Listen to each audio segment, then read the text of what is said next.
Selamat pagi Susi, Tuti, Ani, dan Lulu. Terima kasih sudah hadir tepat waktu. Bagaimana kabar kalian pagi ini? Saya ingin tahu bagaimana perasaan kalian saat memasuki ruangan ini. Saya agak tegang, Bu, takut salah ngomong. Kalau saya kurang baik karena saya kepikiran ketika nanti konseling saya terbelit-belit, Bu. Saya agak tegang, Bu. Ibu, kami harus mengisi formulasi administrasi lagi ya, Bu?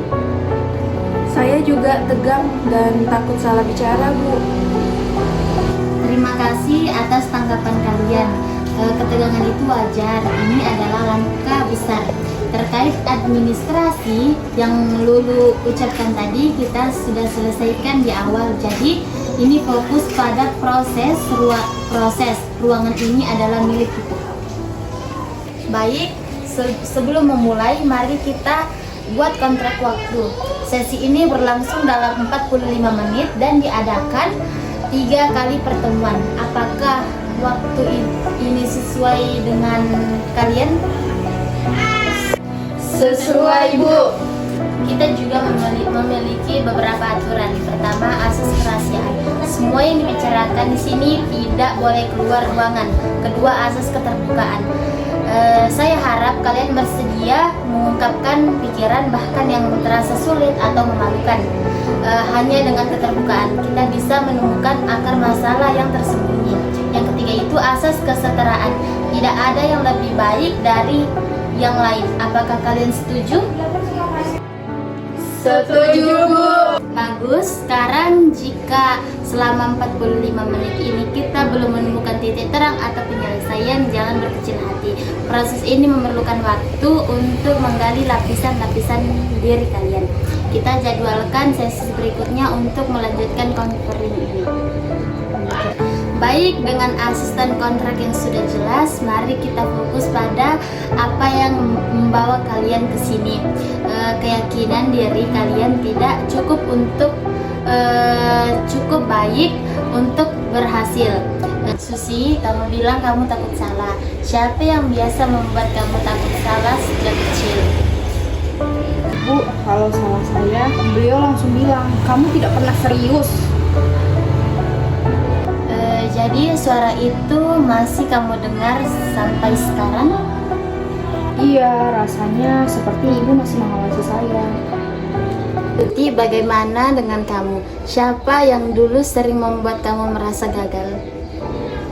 Ayah saya, kalau saya gagal, beliau diam dan itu terasa menyakitkan, Bu. Keheningan ayah itu seperti bentuk hukuman ya? Saya sering mencari pujian dari orang lain, Bu. Mungkin karena dulu jarang dipuji. Ani, tadi kamu menyebut rasa takut bicara. Menurutmu, sejak kapan perasaan itu muncul? Sejak kecil, Bu, ayah saya selalu bilang kalau bicara itu harus benar. Jadi saya terbiasa diam supaya tidak disalahkan. Jadi kamu belajar bahwa diam itu lebih aman daripada resiko disalahkan. Iya, Bu. Makanya kalau sekarang disuruh berbicara atau ditanya dosen, saya langsung cemas. Jadi kalian berempat sama-sama membawa suara masa lalu yang keras. Suara itu kini berubah menjadi rasa takut, gagal, dan tidak cukup baik. Tugas minggu ini, tulis satu kalimat negatif dari suatu suara masa lalu yang sering muncul di kepala kalian. Baik, minggu lalu kalian menulis kalimat suara masa lalu. Apa yang kalian temukan? Kamu tidak cukup baik. Itu kata yang sering muncul dari ibu saya, Bu. Kalau saya, Bu, kamu gagal lagi ya? Suara itu terus muncul setiap kali nilai saya jelek, Bu. Saya menulis, kamu baru layak kalau sempurna. Saya menulis kalimat, kalau salah kamu bikin malu. Itu suara yang paling sering muncul di kepala saya.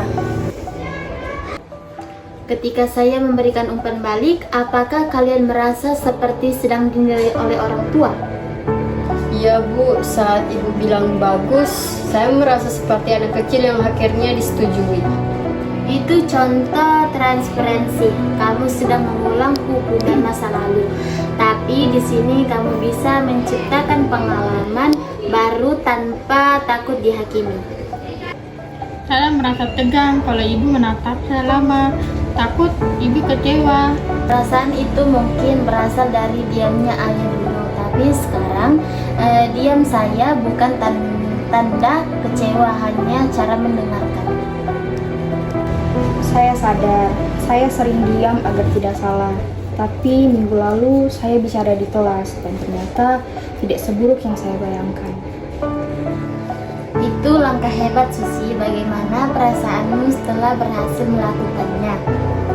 Saya merasa bangga Bu, walaupun masih ada takutnya juga.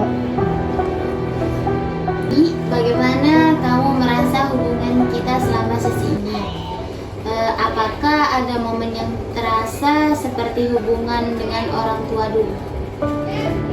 Kadang ketika ibu menegaskan sesuatu, saya takut ibu marah. Tapi setelah beberapa kali sesi, saya merasa aman. Seperti ibu hanya ingin saya paham, bukan menghakimi. Merasa aman itu penting. Di sini kamu boleh salah karena kita sedang berjalan bersama. Tugas untuk kalian buat kalimat pengganti yang lebih sehat dari suara masa lalu. Misalnya, saya cukup baik seperti saya sekarang. Selamat pagi. Hari ini sesi terakhir kita. Mari kita refleksikan perjalanan dari awal. Apakah hal terbesar yang kalian pelajari? Saya sadar, saya tidak harus sempurna untuk diterima. Saya berani berbicara tanpa takut dihakimi. Saya belajar bahwa saya boleh salah dan tidak harus sempurna untuk bicara. Saya merasa lebih berani sekarang, Bu. Saya tidak lagi menamakan nilai akademik dengan harga diri saya, Bu. Saya bisa menenangkan diri tanpa menunggu orang lain memuji. Saya merasa cukup. Kalian telah melewati proses yang berat, mengungkapkan masa lalu, menghadapi suara batin yang keras, dan membangun suara baru yang lebih sehat. Sekarang kalau suara lama itu datang, apa yang kalian ingin katakan padanya? Saya ingin bilang terima kasih sudah melindungi saya, tapi sekarang saya bisa sendiri. Kalau saya cukup walau saya tidak merasa sempurna, Bu. Saya ingin bilang, saya pantas dicintai tanpa syarat. Saya ingin bilang ke suara lama saya boleh belajar, saya tidak harus selalu benar. Kalimat kalian menunjukkan ego yang sudah lebih kuat. Pertahankan latihan ini dalam kehidupan sehari-hari. Kita akhiri dengan refleksi singkat. Semoga kalian menjadi pribadi yang lebih kuat. Terima kasih, Bu. Kami merasa sangat berbeda. Terima kasih atas kesabarannya.